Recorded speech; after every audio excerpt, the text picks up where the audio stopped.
성경으로 하겠습니다. 오늘 되신 말씀은 신약성경 사도행전 27장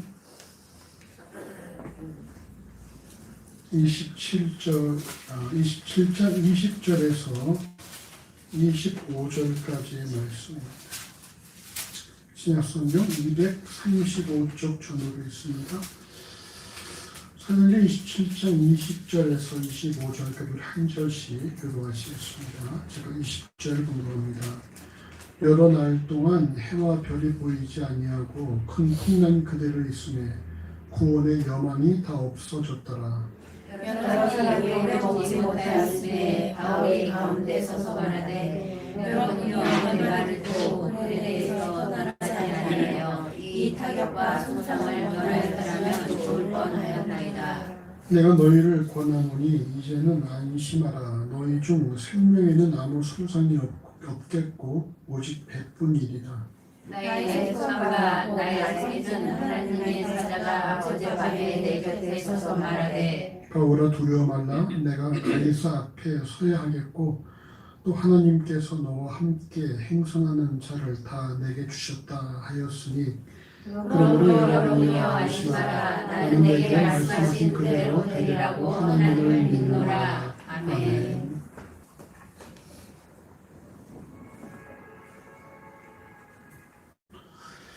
예수 그리스도의 십자가 구속과 부활 승천하신 이후 성령의 임함으로 권능을 받아 그리스도의 증인된 제자들이 예루살렘과 온 유대와 사마리아와 땅끝까지 이르러 복음을 전하는 중에 다메섹 도상에서 예수를 만난 바리새인 사울은 사도행전 13장 47절에 내가 너를 이방의 빚을 삼아 너로 땅끝까지 구원하게 하리라 하셨느니라는 말씀처럼 이방인을 대상으로 복음을 전하는 사도 바울이 되었습니다. 그러나 구약의 율법과 할례보다 그리스도의 은혜를 강조하는 바울의 복음 사역을 인정하지 않았던 많은 유대 근본주의자들에 의해서 바울의 복음 사역은 방해를 받았고 그리고 소원을 갖고자 예루살렘에 들어온 바울은 유대인들의 공격에 의해 곤욕을 치르기 직전에 로마 군대로부터 보호를 받습니다. 이후 로마 군대의 천부장에 의해 로마인 총독과 예루살렘의 유대 지도자들의 심판을 받던 바울은 로마 황제에게 호소함으로 로마로 가게 되었다라고 사도행전 26장 32절에 말씀합니다. 우리 사도행전 27장 14절부터 19절 말씀을 함께 읽어보십시다. 얼마 못되어 섬 가운데로서 유라굴로라는 광풍이 대적하니 배가 밀려 바람을 맞추어 갈 수 없어 가는 대로 두고 쫓겨가다가 가우다라는 작은 섬 아래를 지나 간신히 걸어를 잡아 끌어올리고 줄을 가지고 선체를 둘러감고 수르기스에 걸릴까 두려워 연장을 내리고 그냥 쫓겨가더니 우리가 풍랑으로 심히에 쓰다가 이튿날 사람들이 짐을 바다에 풀어버리고 사흘째 되는 날에 배의 기구를 저희 손으로 내어버리니라. 아멘. 바울 일행은 알렉산드리아라는 화물선을 통해서 로마로 이송 중이었으면 그때가 겨울이었어요. 그래서 바다에 유라굴로라는 광풍이 일어나기 시작했습니다. 사도행전 27장 15절은 광풍 유라굴로를 맞이한 선원들의 모습을 잘 볼 수 있는데 광풍으로 인해서 배를 조종할 수 없기 때문에 바람과 파도가 치는 대로 배를 두고 쫓겨갔다는 말씀. 그러니까 배를 어떻게 조종할 수가 없어요. 그러니까 바람과 파도가 치는 대로 배가 그냥 이렇게 흘러가도록 둘 수밖에 없다는 것입니다. 이 바람의 영향으로 원치 않는 모래 언덕, 이 스르디스 걸릴까봐 돛을 내렸고 더 이상 움직이지 않도록 돛을 내려서 어디 한 곳에 이렇게 정박을 했고 정착을 했고 이튿날 화물을 바다에 풀어버렸다라고 사도행전 27장 18절에 말씀합니다. 여러분 화물선이 화물을 바다에 던지는 이 행위는 상당히 급박한 것을 말해주는 것이죠. 손해배상은 물론 신용이 떨어질 수 있는 일이 있지만 그만큼 상황이 급박하게 돌아올 때는 것입니다. 화물을 버리지 않으면 배를 가볍게 하지 않으면 안 될 정도로 아주 상황이 어렵게 되어져 있다는 거예요. 그러나 화물을 버려도 광풍을 이길 수 없게 그들은 어떻게 합니까? 사흘째 되는 날은 배의 기구를 저희 손으로 내어버렸다라고 사도행 27장 19절을 말씀합니다. 배의 기구를 내어버리면 다시 광풍이 전해들어도 배를 운행할 수가 없는 것이죠.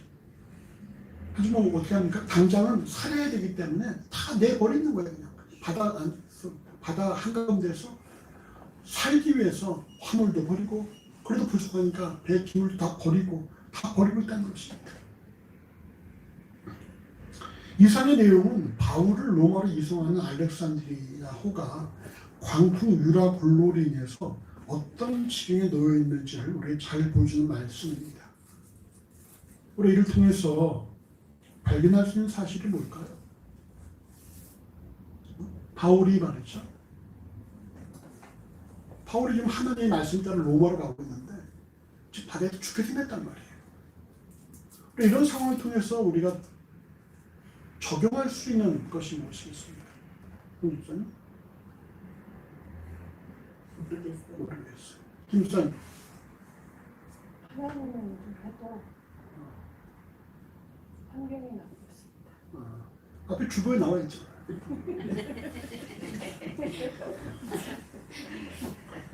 뭐라고요? 하나님의 일을 하는 사람에게도 어려운 일이 발생할 수 있다는 거예요.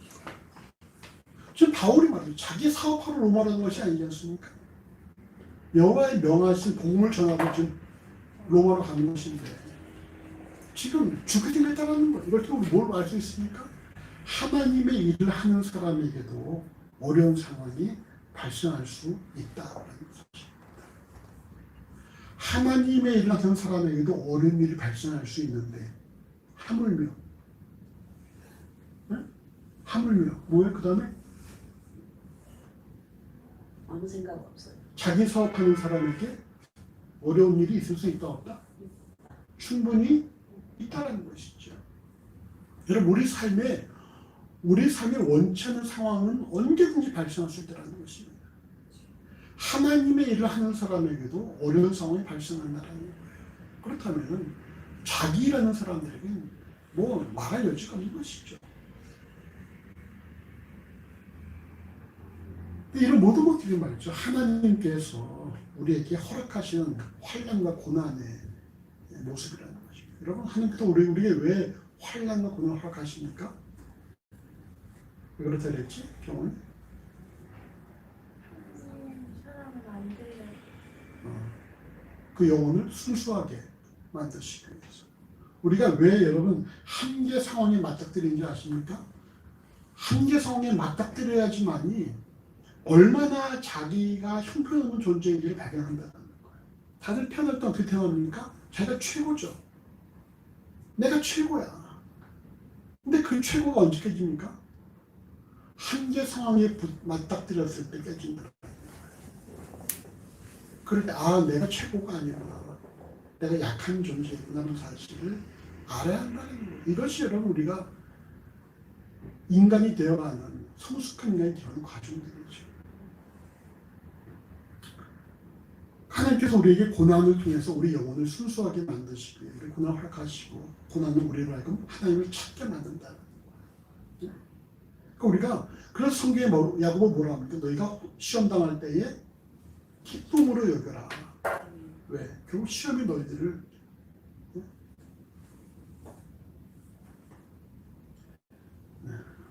기쁘게 여겨라. 기쁘게. 오늘 본문 보십시다. 성경 27장 20절 말씀 같이 보십시다. 여러 날 동안 해와 별이 보이지 아니하고 큰 풍랑이 그대로 있음에 구원의 영광이 다 없어졌더라. 아멘. 앞선 기록을 볼 때 20절의 여러 날은 10여일 전후가 되었음을 알 수 있습니다. 18절에 풍랑으로 심히 애쓰다가 이튿날 짐을 바다에 풀어버렸고 19절에 사흘째 되는 날에 배의 기구를 내어버린 이후 여러 날 동안 배와 해와 별이 보이지 않았기 때문입니다.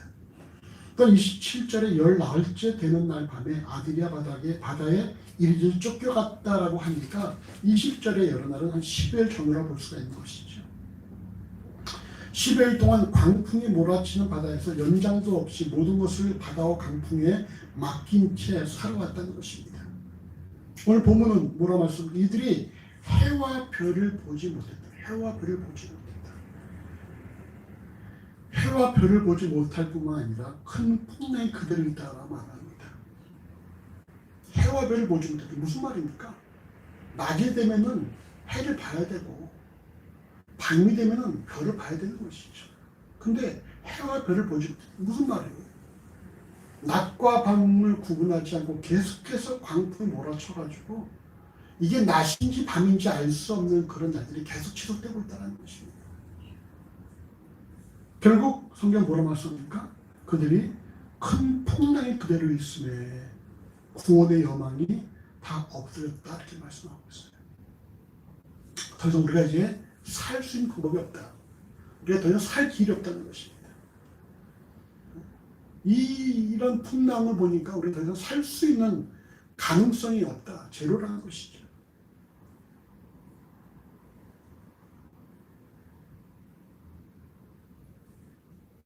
상황에 의해서 지배를 받는 전형적인 일반인들의 모습입니다. 누구든지 이런 상황이 되면 말이죠. 참 살기가 힘들 거예요. 며칠 동안 바다 한가운데서 광풍 몰아치고 있고 낮인지 밤인지도 알 수 없는 가운데 해와 별을 볼 수 없는 상태에서 10여일이 지나고 있다. 이건 무슨 무전기의 것도 아니고 이때가 겨울이기 때문에 배들이 다니지 않을 때라는 것입니다. 그러니까 항해를 하지 않는 그런 때에 이 사람들이 항해를 강행한 부분이었잖아요. 근데 이처럼 모두가 다 시리에 빠져서 구원의 여망이 없는 그런 가운데 그때에 배 타고 있던 한 사람 바로 주 예수 바울이 입을 열기 시작합니다. 뭐라고 말합니까? 우리 2장 27장 21절과 22절 같이 읽어보십시다.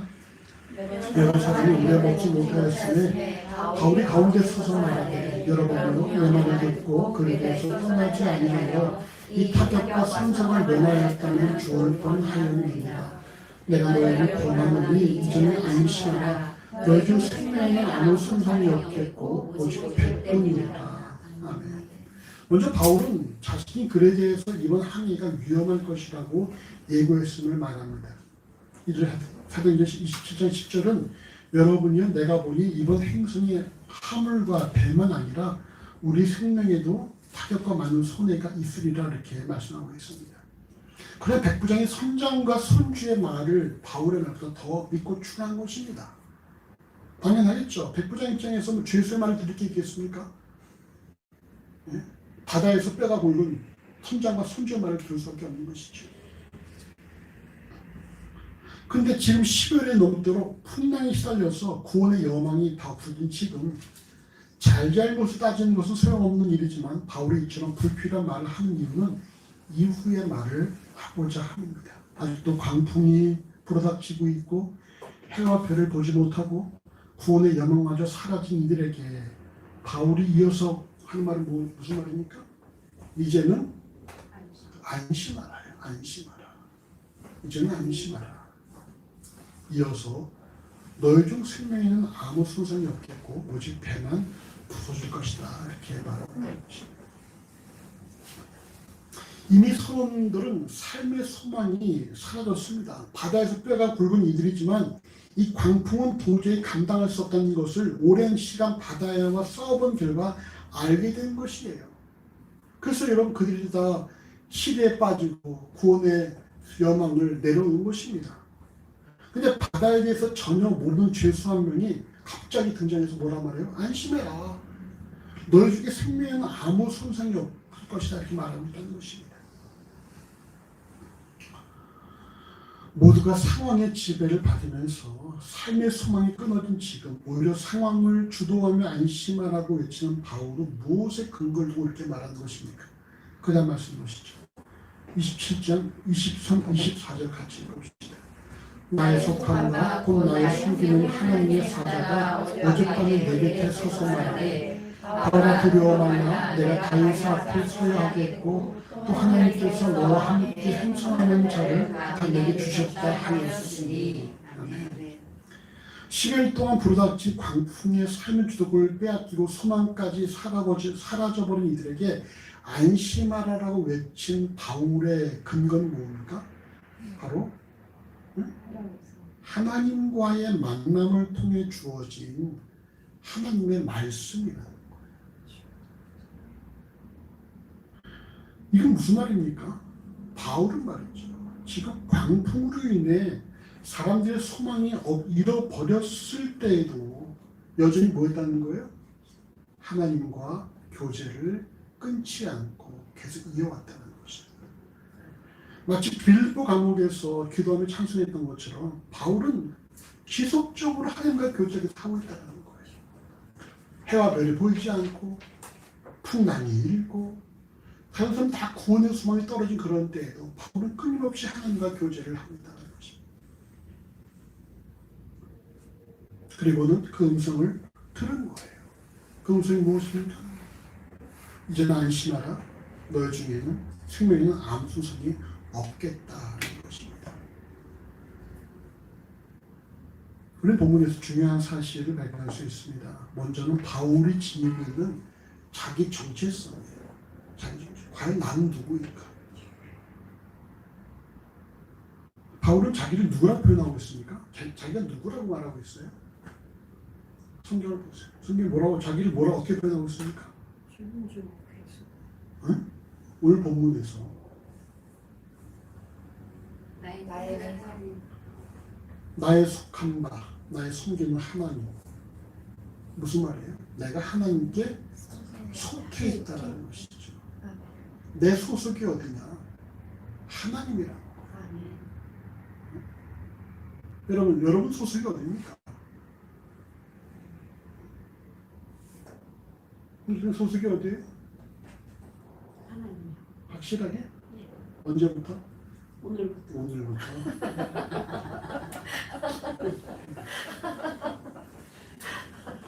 동원이 소속이 어디야? 하나님.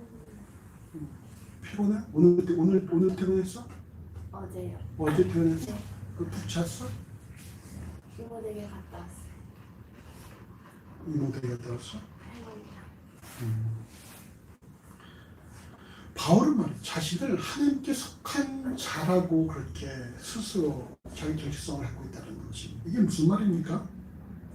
하나님께 속하였다는 것은 고린도전서 15장 10절의 말씀처럼 나의 나된 것은 오직 하나님의 은혜이다. 그것이죠. 그리고 또한 시편 31편 15절에 내 시대가 주의 손에 있습니다라고 고백한 것처럼 말이죠. 바울은 하나님의 손에 붙잡혔다는 사실을 늘 인식하고 살아가고 있다는 것입니다. 다시 말해서 하나님께서 내 삶의 주인이시고 내 삶을 지배하신다는 거예요. 동일한 구절을 공동 번역은 나를 지배하신 하나님, 새 번역과 쉬운 성경은 나의 주님 이렇게 번역하고 있습니다. 결국 바울의 자기 정체성은 하나님에 의해 만들어진 하나님의 것이라는 그런 인식이 있다는 것이죠. 그리고 이것이 우리가 먼저 가져야 될 자기 정체성의 모습. 내가 누구인가? 나는 하나님의 것입니다. 예전에 주일학교 찬송에 그런 게 있었어요. 나는 하나님의 것. 아빠 것도 아니에요. 엄마 것도 아니에요. 나는 오직 하나님. 이런 찬송이 있었거든요. 애들이 그걸 볼 때 열심히 불러요. 열심히. 여러분 우리가 하나님의 것이라는 사실을 명심해야 한다는 것입니다. 두 번째 이처럼 철저하게 하나님에 의해서 만들어진 존재라는 인식을 가지고 있기 때문에 바울은 어느 상황에 처해 있든지 하나님과의 교제를 결코 놓치지 않았다라는 거예요. 시편 1편에 복 있는 사람은 누굽니까? 여호와의 율법을 즐거워하여 주야로 그 말씀을 묵상하는 자가 복 있는 사람이라고 말씀하고 있습니다.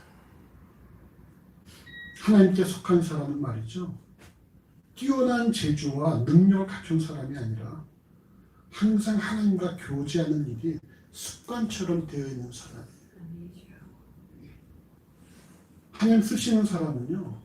남다른 어떤 탁월한 기술과 재주를 기인 사람이 아니라 날마다 하나님과 교제하고 묵상하는 바를 그 길을 하는 게 흐시는 일이라는 것입니다. 근거는 은그릇이 아니라 말씀으로 자신을 삼가는 깨끗한 그릇 하는 게 사용하신다는 거예요. 이처럼 날마다 묵상하는 바를 그들이 말했죠. 진실로 성숙한 사람들, 성숙한 사람, 영적으로 성숙한 사람들. 끝으로 이처럼 하나님과의 교제를 끊이지 않는 사람은 상황을 주도하는 사람이라는 것입니다. 선을 비롯한 배에 승선한 모든 사람들의 삶의 여망까지도 사라져버린 이유는 10여일 동안 해와 별을 보지 못하고 광풍이 시달렸기 때문입니다. 이런 상황이 되면 누구나 삶의 소망을 잃어버릴 수 있습니다. 이런 것이 바로 일반적인 상황에 지배를 당한 자들의 모습이죠. 그러나 하나님께 속하여 날마다 하나님과 교제가 끊이지 않는 사람들은 결코 상황에 지배당하지 않고 오히려 상황을 주도해 나갑니다. 우리에게 말이죠. 우리 삶에 돌이 하나 있어요. 그 돌이 과연 거친 돌인가 아니면 주춧돌인가? 그거는 누가 결정합니까? 우리 삶에 환란이 발생합니다. 우리 길을 막는 큰 돌이 있어요. 이 돌이 과연 나의 삶을 거치는 돌인지, 내가 이 돌을 통해서 일어날 수 있는 것인지, 그걸 누가 결정할 수 있겠어요? 내가. 아니 이것이 디딤돌인가 아니면 걸림돌인가? 결국은 말이죠. 본인이 생각하기 나름이라는 거예요.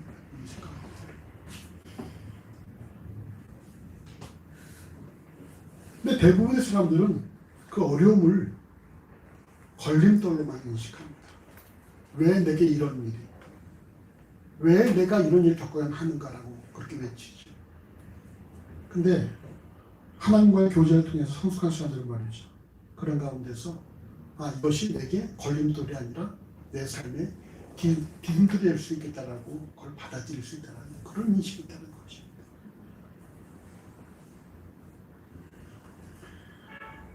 이처럼 상황이 흔들리지 않는 사람들을 이사야 26장 3절은 심지어 견고한 자라고 말씀하고 마태복음 7장 14절은 반석의 새로운 집이라고 말씀합니다. 고린도전서 15장 58절은 사랑하는 자들에게 견고함을 흔들리지 말라고 시편 1편은 하나님의 백성과 대려된 죄인들에 대해서 바람에 흔들리는 겨와 같다 이렇게 말씀합니다. 성경에 기록된 하나님께 속한 자들의 공통점은 무엇입니까? 결코 상황에 지배당하지 아니하고 흔들림이 없이 견고한 삶을 살아간다는 거예요. 요동치지 않고 오히려 상황을 주도하고 흔들림이 없는 삶을 살아가는 것이 바로 하나님의 사람들의 모습이라는 것이죠. 그리고 이런 모습은 오직 하나님과 지속적인 교제를 통해서만 주어지는 것입니다. 그 다음 말씀 보십시다. 27장 25절 같이 보십시다. 그러므로 여러분이 안심하라. 나는 내게 말씀하신 그대로 되리라고 하나님을 믿노라. 아멘. 이처럼 하나님과의 교제를 통해서 상황에 지배당하지 않고 오히려 상황을 주도하게 된 이들은 그 담대함을 주변에 널리 전파합니다. 이를 통해서 연약한 인간이 하나님의 능력으로 담대해지고 또 하나님의 일하심을 증명하고 그 영광을 드러낼 수 있다는 사실입니다. 본문에서 바울은 하나님의 말씀에 대한 분명한 믿음을 보여주고 있죠. 뭐라고 합니까? 나는 내게 말씀하신 그대로 되리라고 하나님을 믿노라.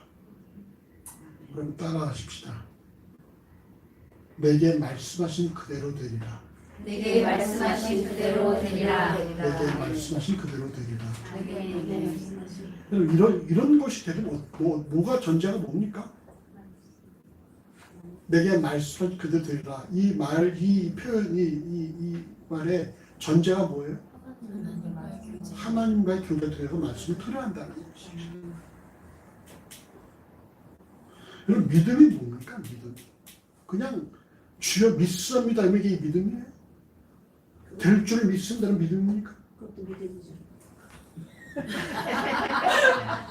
주여 내게 아파트 주시 믿습니다. 이게 믿음이에요. 그것도 맞아. 사업이 잘 될 줄 믿습니다. 이게 믿음이에요. 그건 대답 안 하네. 믿음의 전제가 뭐예요? 전제는 하나님의 말씀이라는 게 전제예요. 하나님의 말씀. 말씀이 주어지고 그 말씀을 믿는 것이죠.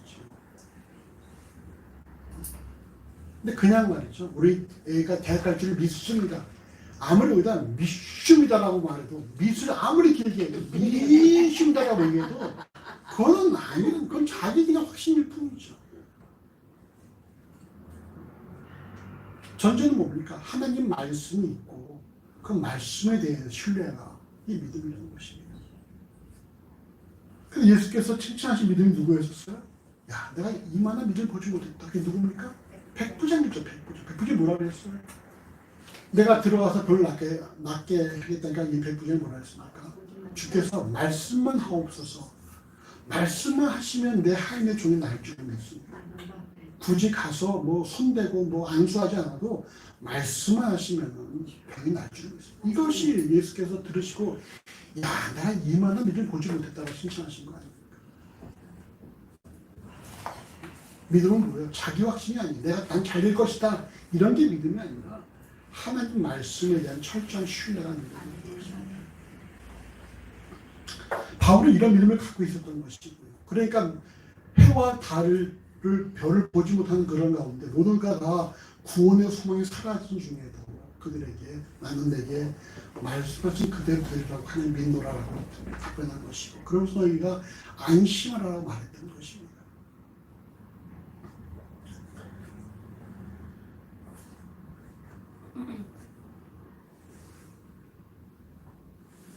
이처럼 하나님께서 말씀하신 그대로 될 것이라고 확신하는 자들을 로마서 4장 21절 21절은 약속하신 것을 또한 능히 이루실 줄 확신하였으니 그러므로 이것을 저에게 의로 여기셨다 이렇게 말씀하고 있어요. 우리에게 중요한 것은 말이죠. 내가 지금 어떤 상황에 처해 있는가라는 것이 아닙니다. 내가 이 상황에서 하나님과 계속 교제하고 있는가? 그럼 내가 하나님의 말씀을 듣고 있는가? 내가 그 말씀으로 내 삶을 조명하고 있는가? 이게 중요한 겁니다.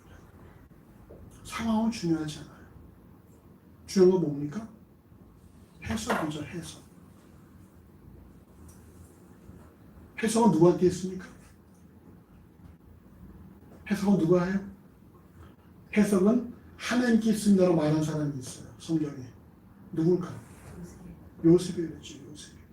누구한테? 왕의 떡 굽는 관원장, 술 있는 관원장에게 꿈을 꿨다. 나한테 말해봐라. 꿈이 영 불길하다. 말해보십시오. 해석은 하나님께 있습니다. 그 다음에 왕이 꿈을 꿨잖아요. 불길해. 요셉 불렀어요. 요셉 뭐라 말합니까? 하나님께서 왕에게 편한 답을 주실 것입니다. 답은 누구한테 있다는 거예요? 하나님께 있다는 거예요. 상황 발생할 수 있어요. 누구든지 상황 발생할 수 있어요. 근데 상황이 문제가 아니라 그 상황에 따라 해석을 잘해야 돼.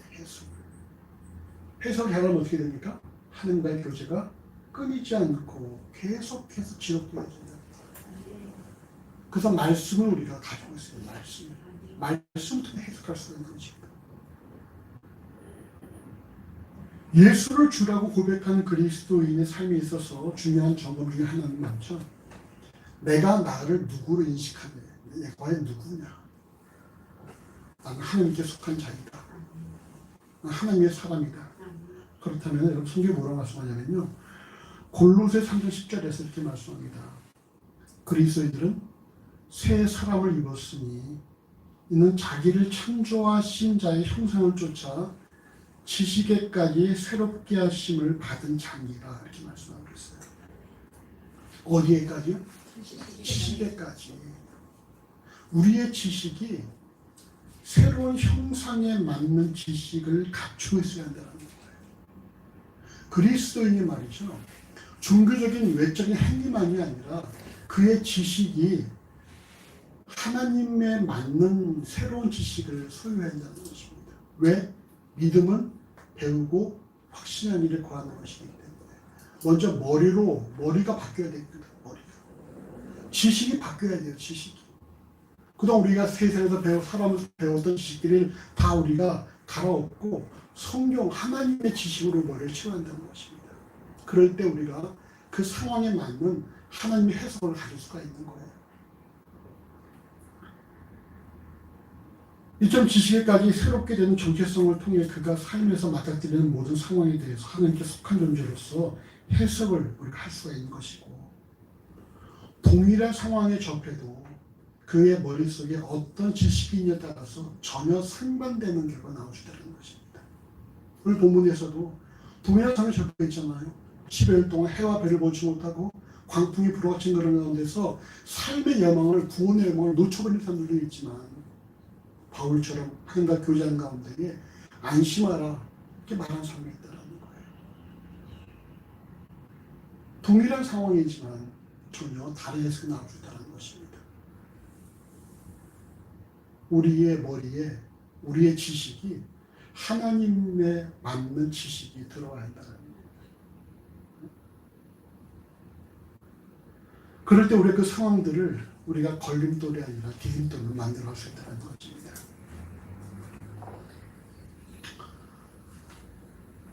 여러분 18년, 회복교회가 18년이 됐죠. 다음 주가 이제 18년인데 여러분 혹시 주보에 관심 있는 분들이 계시다면 아마 통건이 갑자기 바뀌었을 거예요. 지난주와 이번 주가.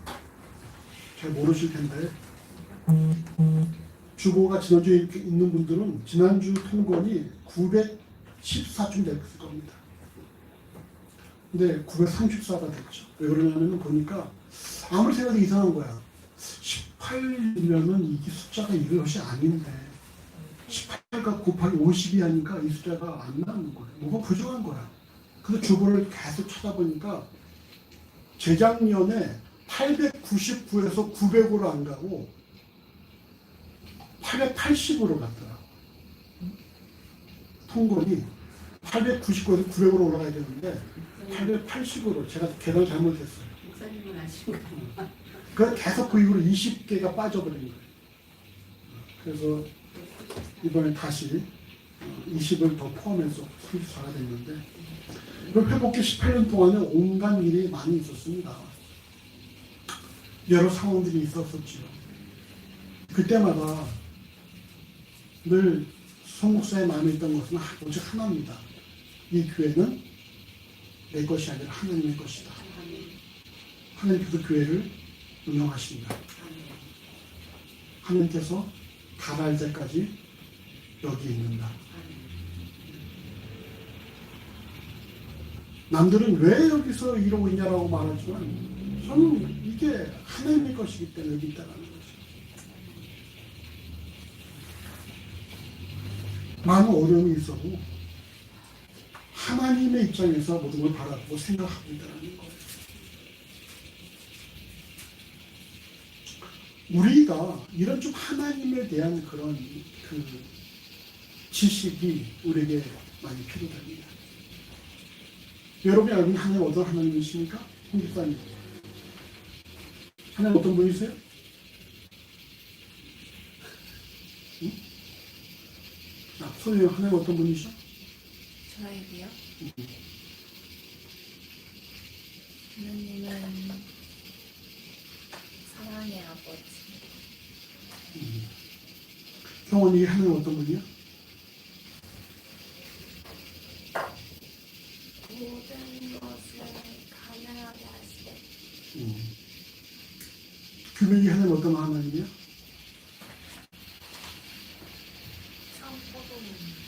청포도나무? 너는 가지고? 자, 또 집사님 하나님 어떤 분이십니까? 하나님은 하나님의 뜻을 이루어가시는 분. 또 성령이 하나님 어떤 분 하나님이? 알 수 없는 알 수 없는 분이야? 알아야지. 김원 집사님 하나님 어떤 분 어떤 하나님?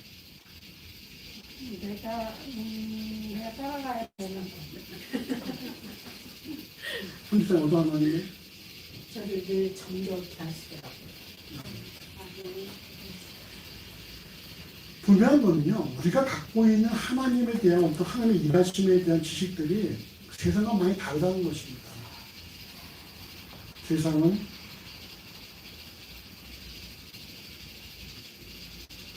예수에 대해서도 젊은 나이에 십자가에 달려 죽은 예수에 대해서는 다 실패자를 생각할 수 있겠지만,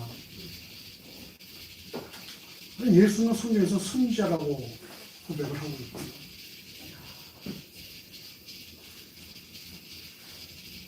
여러분, 회당장 야이로의 딸 같은 경우에 모두 죽었다고 말하고 있지만 예수께서는 살아있다고 말씀을 하셨고, 처녀가 약혼한 처녀가 말이죠, 애를 뵌 거에 대해서 다 손가락질 할 수 있지만 성경은 그 처녀가 성령을 입히겠다고 말씀하고 있습니다. 우리가 우리에게 발생하는 상황들을 세상적인 관점으로 바라보면 이게 너무 답이 안 나와요. 오직 하나님의 관점으로 바라봐야지만이 바른 해석할 수가 있고 우리의 영성이 성장할 수 있다는 사실입니다. 그러니까 여러분, 성경을 많이 보셔야 돼요. 성경을 많이 읽으시고 내게 말씀하신 그대로 되어가는 바울의 것처럼 내게 무엇이라고 말씀하시는가를 계속 날마다 찾아봐야 한다는 거예요. 그리고 그 말씀을 붙잡고 살아가고 그럴 때 믿음이 성장한다는 것입니다. 그럴 때 우리가 세상과 다른 신지식을 갖고 살아갈 수가 있다는 거예요.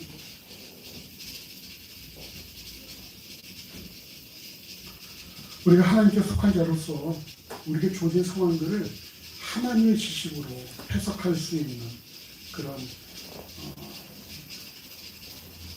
모습들이, 그런 자질들을 갖출 수 있기를 바랍니다. 본문에서 우리가 기억해야 할 사실은요, 하나님 일을 하는 사람에게도 어려운 일이 발생한다는 것입니다. 어려운 일은 우리 안에, 우리 삶 가운데에 없을 수가 없다는 거예요. 누구에게나 정도의 차이가 있을 뿐이지 다 어려운 터널들을 통과하고 또 할 것이고 또 앞으로도 있을 거예요. 그러나 이런 모든 고난과 역경을 하나님께서 더욱더 하나님께 집중하게 하시려는 하나님의 훈련 코스라는 사실을 인정할 수 있다면 우리는 어떤 상황에 처하더라도 하나님과의 이런 관계를 놓치지 말아야 한다는 것입니다. 끊임없이 우리는 기분 좋을 때만이 아니라 아주 너무 힘들 때도 말씀을 다가서야 한다는 거예요. 좋을 때는 막 묵상을 하고 힘들 때는 안 하는 것이 아니라 기분이 좋든 나쁘든 묵상은 말이죠. 우리 삶 가운데 그냥 함께 내 삶과 함께 가는 존재라고 생각해야 한다는 거예요. 늘 묵상, 늘 하나님과 기도하고 말이죠. 그럴 때 우리는 우리에게 주어진 모든 상황들을 걸림돌이 아니라 디딤돌로 만들어서 우리가 더 성장할 수 있는 계기로 만들어 나갈 수 있다는 것입니다. 홍 집사님? 홍 집사님의 발생하는 그 상황이 거치는 돌이겠어요? 걸림돌이겠어요? 디딤돌이겠어요? 디딤돌이겠죠. 어떻게 그렇게 인식할 수 있습니까? 그냥 대답했는데. 그러니까 디딤돌이 돼야 되겠죠? 더 기도할 수 있는 사건을 통해서. 하나님께서 지상 삶 가운데 역사하고 있다는 사실 인정합니까? 아멘. 그것도 하나님이 일하시는 하나의 과정이겠죠. 네. 우리가 갖고 있는 신지 중에 하나가 뭐가 또 있을까요? 하나님께서 모든 것을 합력하여서 선한 결과를 만들어 내신다라는 것. 우리가 볼 땐 너무나 이게 내게 전혀 도움이 안 될 상황처럼 보이지만 그런 것들 다 합력해서 우리에게 선한 결과를 만들어 내신다. 그래서 항상 그리스도에는 낙심하거나 절망하거나 포기할 것이 아니라 항상 하나님 안에 있다면 우리는 소망이 있다는 것이죠.